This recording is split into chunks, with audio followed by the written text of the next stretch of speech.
नमस्कार दोस्तों, आप सभी का स्वागत है आज की मोटिवेशनल स्टोरी में।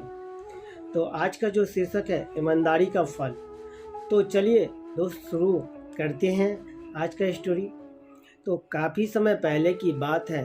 श्याम नाम का एक राजा था और राजा का राज बहुत अच्छा था। राजा भी बहुत अच्छा था।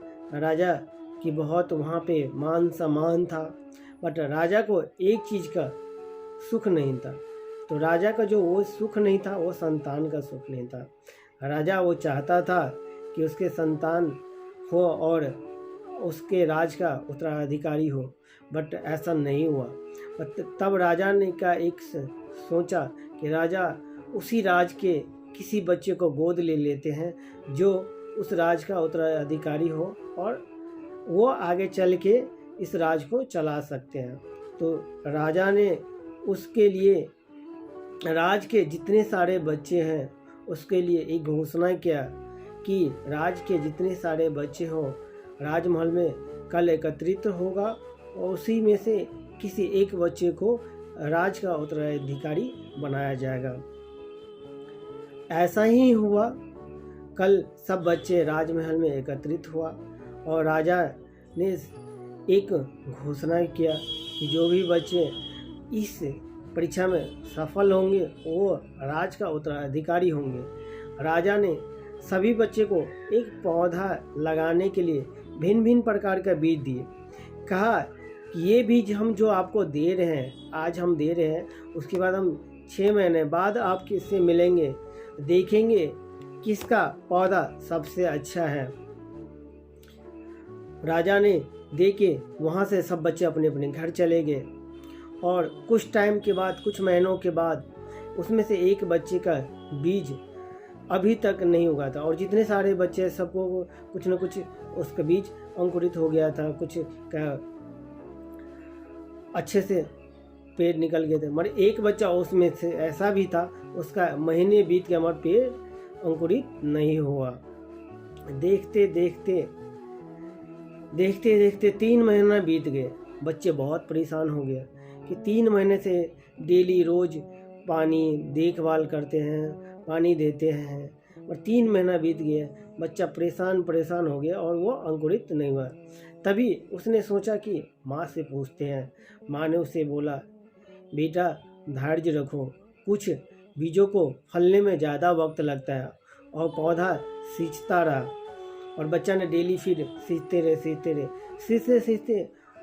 वो 6 महीना होने वाले हैं। 6 महीना बीत गए और सबको, बच्चे को पौधे लेके राजा के दरबार में जाना था और वो बच्चा बहुत परेशान था कि सब बच्चे के गमले में तो पेड़ होंगे, हमारे न पौधे में अभी तक कुछ हुआ नहीं।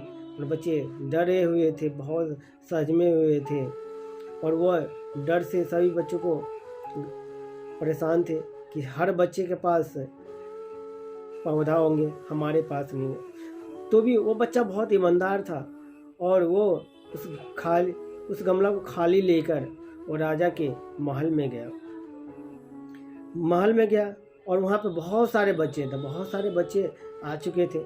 सब बच्चे खुश थे, कुछ बच्चे जोश में भरे हुए थे क्योंकि सबके पेड़ पौधे निकल गए थे। 6 महीना में बहुत सारे पेड़ बड़े बड़े हो जाते हैं। तो वहाँ तक वो पहुँच गए। राजा उस बच्चे को, ईमानदार बच्चे को, गमले की ओर देखा तो उसके पेड़ नहीं था। तो राजा ने उनसे पूछा कि बच्चे, तुम्हारा गमला तो खाली है।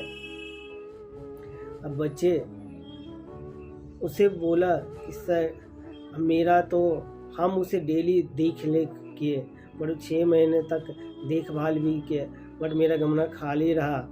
और ये राजा भी समझता कि राजा ने सोचा कि ये बच्चा इतना ईमानदार है कि ना होते हुए भी उसके पेड़ पौधे यहाँ तक आने की कोशिश की। राजा उसकी ईमानदारी से बहुत खुश था क्योंकि बच्चे उसने 6 महीना तो देखभाल अच्छे से किए थे उस पेड़ का, तो भी नहीं निकला था, उसका गमला खाली था। फिर भी हिम्मत करके यहाँ आया। सभी बच्चों गमले देखने के बाद राजा ने उस बच्चे को सबके सामने बुलाया। बच्चा सम गया और राजा ने वो गमला सभी को दिखाया। सभी बच्चे जोर जोर से हंसने लगे। राजा ने कहा, शांत हो जाइए, इतनी खुश मत होइए। आप सभी के पौधे जो सब बंजर हैं, आप चाहे कितना भी मेहनत कर ले कुछ नहीं निकलेगा। लेकिन असली बीज यही था। राजा उसकी ईमानदारी से बेहद खुश हुआ उस बच्चे से, और उस बच्चे को राज का उत्तराधिकारी बना दिया। लेकिन हम इसी कहानी से कुछ सीखने की कोशिश की है। तो लेकिन इस कहानी से हमें क्या सीख मिला? मेरे हिसाब से अपने अंदर ईमानदारी होना बहुत ज़रूरी है। अगर आप खुद के साथ ईमानदार हैं तो जीवन के किसी भी पड़ाव में सफल हो जाएंगे, क्योंकि हमारी औकात हमें पता होता है। हम खुद को पागल बनाकर खुद ही नुकसान करते हैं। फाइनली हमें उम्मीद है कि आप सबको ये मोटिवेशनल स्टोरी अच्छी लगा होगा।